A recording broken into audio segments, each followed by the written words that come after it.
comments on Doge, comments on Cathie Wood's recent presentation about big ideas, and also a couple of words about Tesla stock. So we're about 1 month into the year, and it's not that long ago we were in Spain, me and my partner in Granada, Spain, beautiful place, and we were watching Donald Trump's inauguration speech, and we felt really good. And since then, the fund is down 12%. The market's kind of flat, and it's been a little bit sobering, let's say. So I want to use this opportunity to reconcile a little bit what happened in the last couple of weeks, see where we stand, how we feel about the general macro situation, and also Tesla. And by the way, these two things are really intertwined now, of course, because Elon Musk is doing what he's doing in Washington, D.C., and I think actually the macro is now really becoming almost another Elon Musk endeavor. And like everything else he does, things are intertwined, even though, when you actually look down to the company level, there's probably not a lot of relationship between SpaceX and Tesla or Neuralink or the Boring Company or Doge. But then when you really think about it sort of in a more general way, there is a lot of relationship. So having said that, let's talk about the three things that... Okay, this was just FST getting nervous.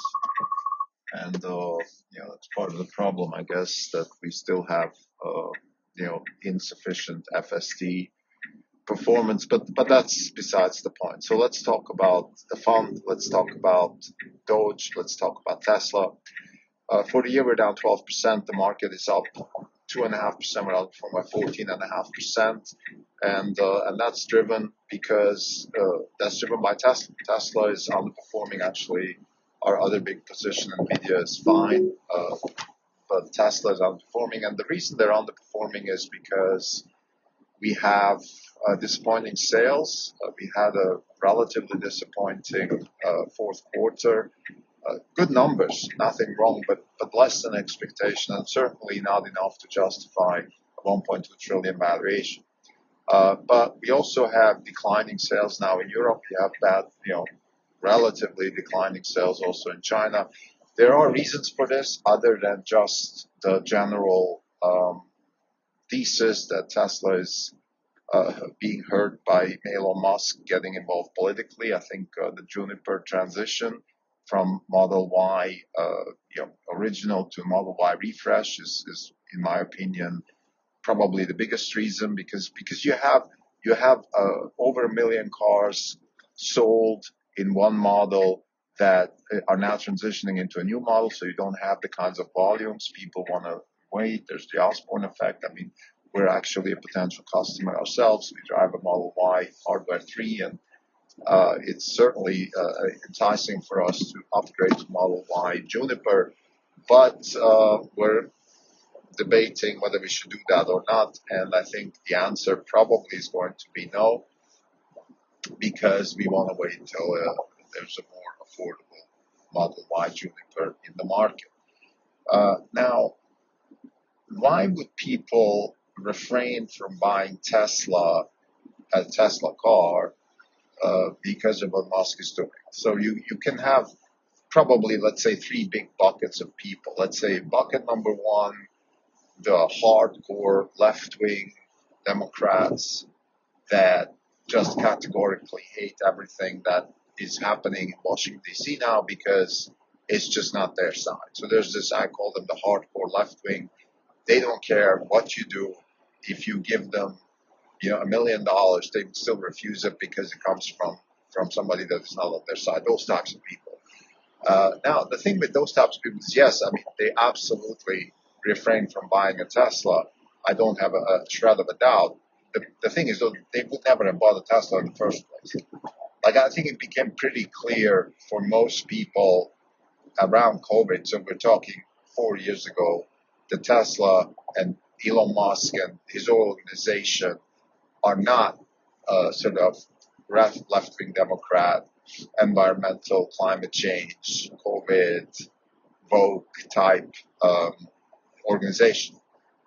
I think that's why we had people like like some of the early Tesla employees leave, like the former CFO, the former head of truck division. I think those were all people that just couldn't identify anymore with the Tesla culture. And what is the Tesla culture? Tesla culture is a relentless meritocracy. It's you eat what you catch, you deliver, you are accountable, there's no excuses. And these types of woke people, they are often looking for excuses, looking for pardons, looking for shortcuts. Whether it's justified or not, this is not part of this part. It's not part of this episode. But that's what they're looking for, and if they can't find it, then they don't identify. So anyway, so those types of people would never have bought a Tesla in the first place. So therefore, we don't think that we're losing a lot of customers on that front. Now the second bucket is, let's call them the other side. Okay, the hardcore, the rednecks, the I hate tree huggers and electric cars are tree huggers and all that stuff. Now there, I would say yes. I mean, you could argue that those types of people still refuse to buy a Tesla, but they certainly are not more inclined not to buy a Tesla now because of Elon Musk. So I hope there's a couple of double negatives here. But what I'm saying is that if you're a gas guzzling, pickup driving, Texas gun slinging type person, you probably marginally like Musk now a little bit more. You might not still opt for a Tesla, but you haven't bought a Tesla in the first place either. So again, this demographic, I don't think we're losing too much. So now what's left is the third demographic, and that's the whatever you want to call them, the independent, the not decided, the maybe marginally not inclined. Now, I don't think that those people actually exist. So I think that most of the population is either left or right.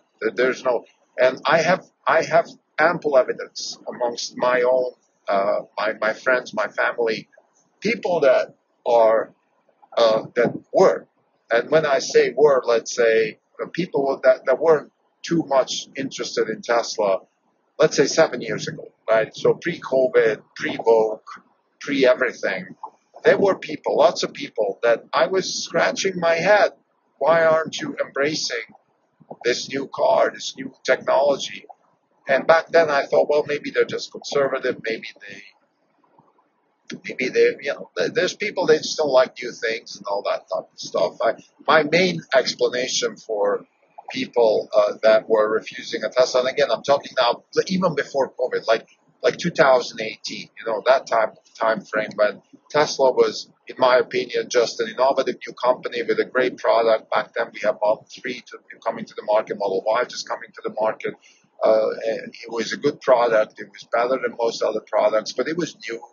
And my explanation was you're either conservative in the sense that you don't like new things, or I had another theory, which was Tesla stands for upward mobility, for opportunity, and a lot of people are against that kind of stuff for whatever reason. So I thought maybe those people they don't. But turns out, here's my point. I don't think so, because the same people that were refusing Tesla back then are the people that then became very vocal during COVID and basically started hating Elon Musk because of all the other things he stands for, like I said just before, meritocracy and things along those lines. So then my conclusion is basically that you all, and I'm a big proponent, I'm a big advocate and fan of Jonathan Haidt's book, The Righteous Mind, which is that we really make up our mind very quickly. In split seconds, we have a political opinion about almost everything. Whether a tree should be growing or not, whether a car should be electric or not, all of these things. So we're either on this side or that side, and there's very little convincing you can do. You can get new information, though. Let me get this right. Of course, you can change your mind, but you only change your mind based on really new hard facts. So, for example, I am the perfect example. Actually, I used to vote Democrat in the past. Actually, I don't have the right to vote, but if I had the right to vote, I would have voted Democrat. And I was always a Democrat supporter ever since I've been following U.S. politics and ever since I've been living in the United States. However, I changed my mind because of facts. When I saw what the Democrats were doing with COVID, when I saw what they were doing with, let's say, the Biden administration and the left-wing extremists and the wokeism, I changed my mind.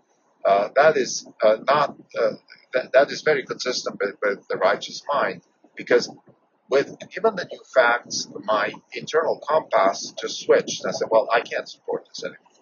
So having said that, I think I still struggle with the thesis that there is some sort of political backlash and therefore people buy less Teslas.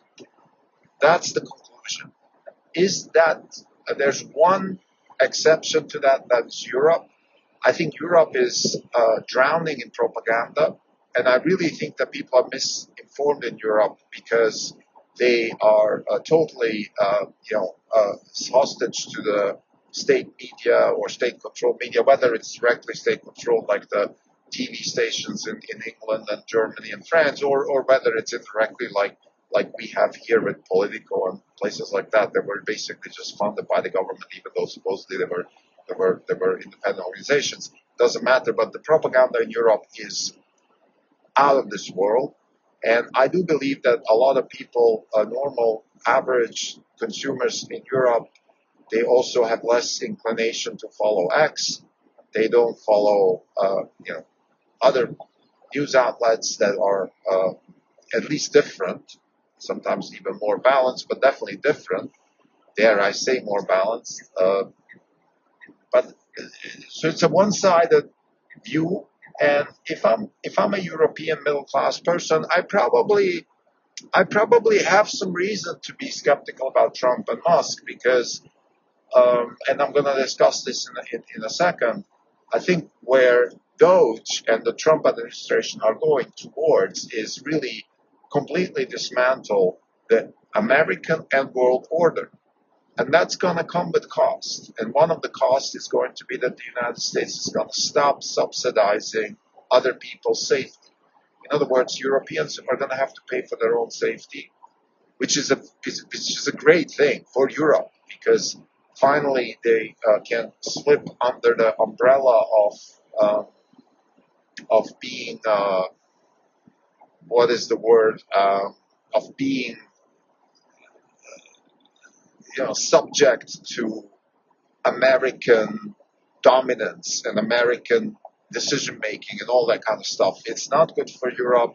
I think it's led to where we are right now, which is this bureaucratic nightmare where I believe everybody's trying to become something that they're not, and there's a big mismatch between reality and theory and all that kind of stuff, and that's really driving Europe into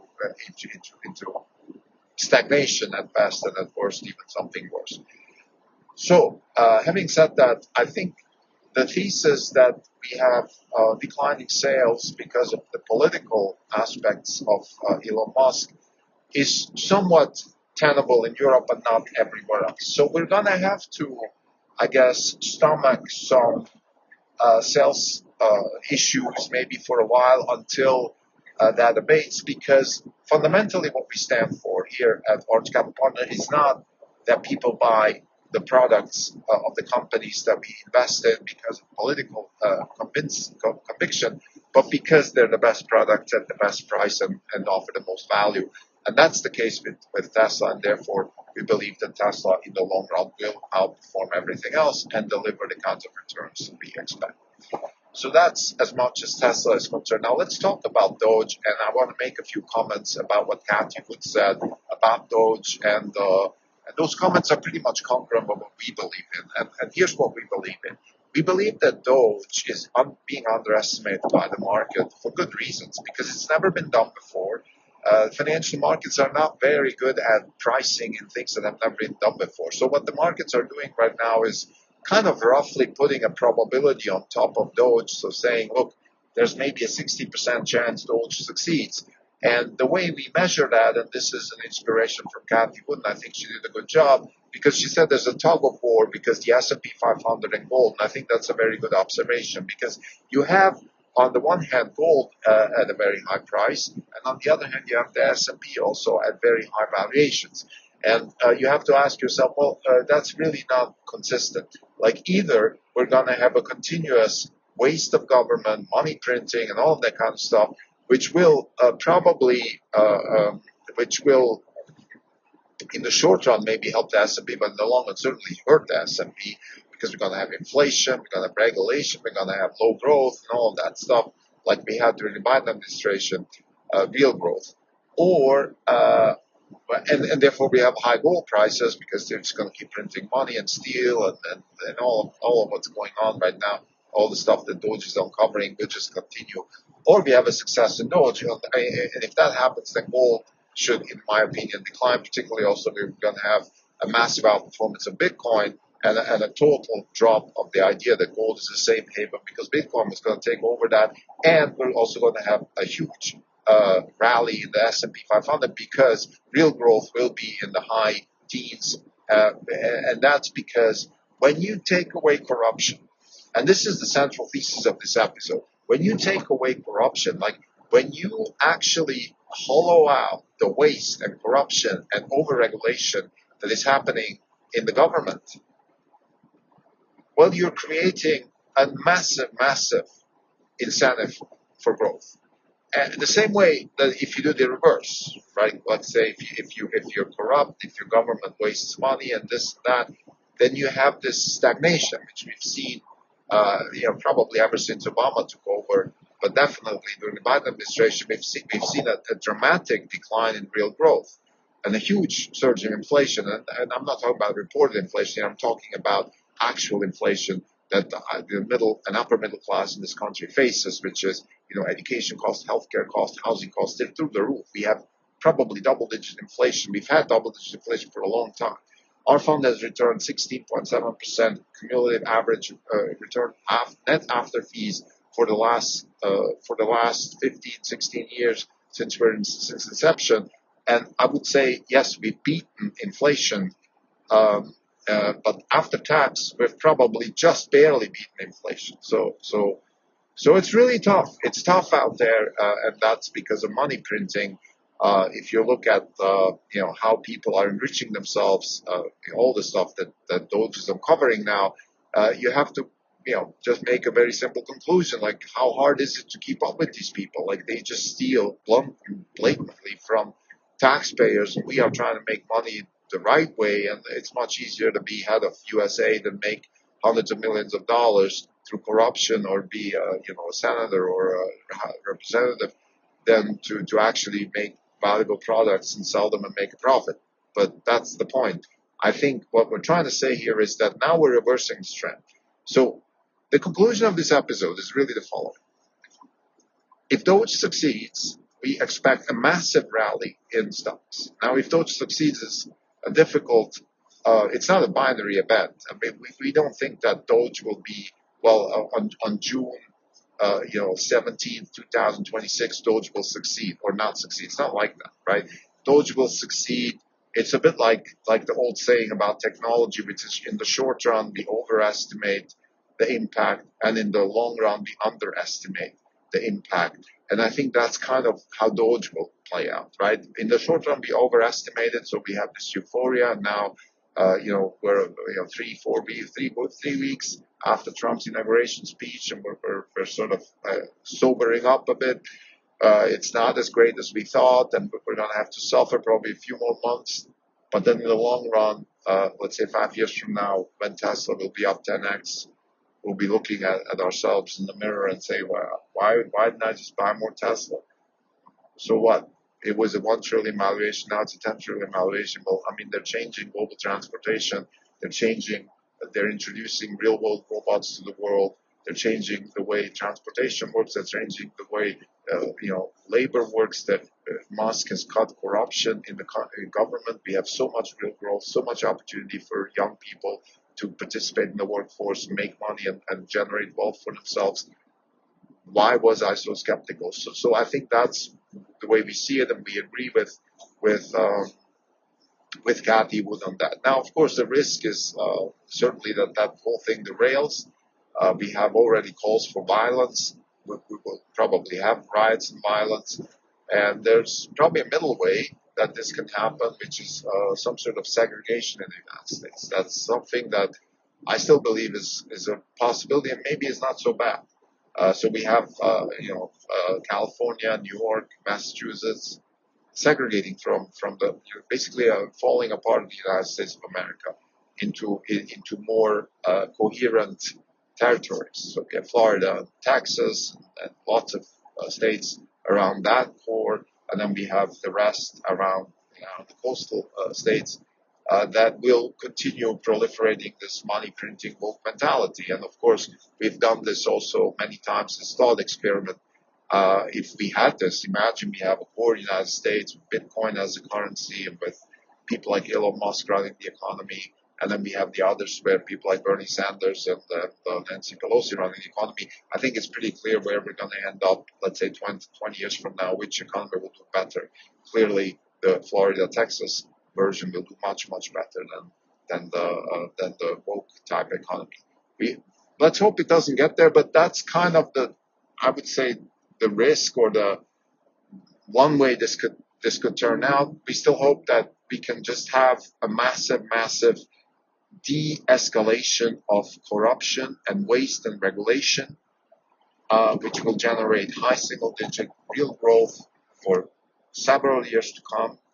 We will have lots of innovation in real-world robotics, transportation, and therefore a lowering of the cost of production, a lowering of cost of living, high growth, and high prosperity. Thank you.